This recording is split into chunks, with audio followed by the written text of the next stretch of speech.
2026 Grammys, क्या रात थी वो।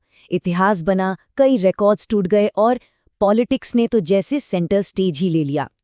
तो चलिए आज इसी रात को थोड़ा और करीब से समझते हैं।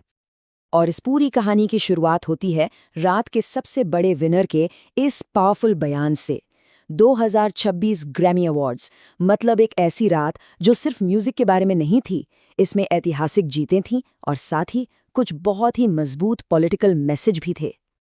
तो रात के सबसे बड़ी खबर क्या थी? देखिए, ये ग्लोबल म्यूजिक के लिए एक बहुत बड़ा, मतलब एक हिस्टोरिक मोमेंट था। एक ऐसा पल जिसने म्यूजिक की दुनिया में जैसे एक नया चैप्टर ही शुरू कर दिया। पहली बार, जरा सोचिए, ग्रैमीज के 68 सालों के लंबे इतिहास में ये पहली बार था कि एल्बम ऑफ द ईयर जैसा सबसे बड़ा अवार्ड एक ऐसे एल्बम को मिला जो पूरी तरह से स्पेनिश में था। मतलब ये कोई छोटी मोटी बात नहीं थी, ये बहुत बड़ी बात थी। और ये कमाल कर दिखाया प्यूर्टोरिको के सुपरस्टार बैड बनी ने। ये जीत उनके लिए एक जबरदस्त साल का एक परफेक्ट एंडिंग थी। पता है, इसी साल वो स्पॉटिफाई पर दुनिया के सबसे ज्यादा सुने जाने वाले आर्टिस्ट भी बने, लगभग 20 अरब स्ट्रीम्स के साथ। तो एक तरफ बैड बनी ने तो इतिहास बना दिया, लेकिन रात के जो दूसरे बड़े अवार्ड्स थे ना, उन्होंने भी कई आर्टिस्ट्स के करियर में एक नया माइलस्टोन जोड़ दिया। तो फिर शाम के वो 4 सबसे बड़े अवार्ड्स, द बिग 4, आखिर गए किसके नाम? चलिए एक नजर डालते हैं। और यहाँ एक और रिकॉर्ड टूटा। केंड्रिक लैमर ने बेस्ट रैप एल्बम का अवार्ड जीता और इसी के साथ उन्होंने जे-ज़ी को पीछे छोड़ दिया। अब वो ग्रैमी के इतिहास में सबसे ज्यादा अवार्ड्स जीतने वाले रैपर हैं। कमाल है ना? और हाँ, बिली आइलिश वाइल्ड फ्लावर के लिए सॉन्ग ऑफ द ईयर 2020 के बाद ये तीसरी बार था। ये जीत साफ दिखाती है कि रिकॉर्डिंग एकेडमी बिली और उनके भाई फिनियस को इस जनरेशन के सबसे बेहतरीन सॉन्ग राइटर्स में से एक मानती है, इसमें कोई शक नहीं। लेकिन अवार्ड्स तो कहानी का सिर्फ एक हिस्सा थे। उस रात एक और कहानी चल रही थी, और वो थी विरोध की।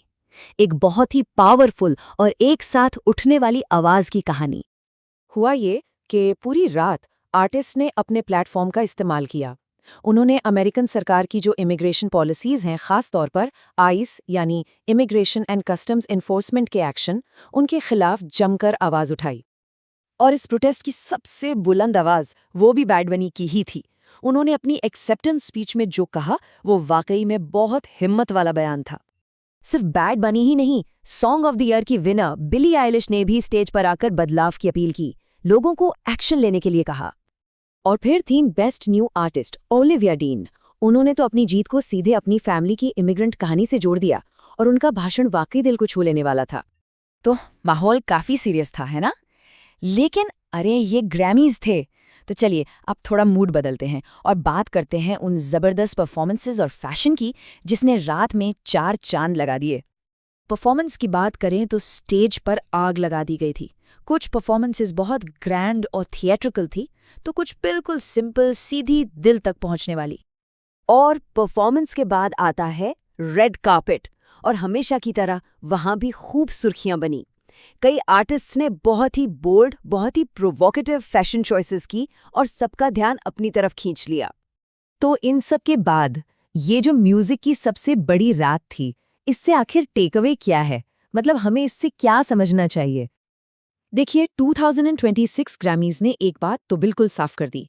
आज की जो नई जनरेशन के आर्टिस्ट हैं, वो सिर्फ अवार्ड्स जीतने के लिए नहीं है, वो अपने प्लेटफॉर्म, अपनी आवाज का इस्तेमाल बदलाव लाने के लिए कर रहे हैं। ये आर्ट और एक्टिविज्म का एक बहुत ही पावरफुल कॉम्बिनेशन था। और ये हमें एक बहुत बड़े सवाल के साथ छोड़ जाता है। जब म्यूजिक का सबसे बड़ा सेलिब्रेशन साल के सबसे बड़े पॉलिटिकल स्टेजों में से एक बन जाए, तो इसका मतलब क्या है? आज के दौर में आर्टिस्ट और इन अवार्ड शोज की भूमिका आखिर है क्या?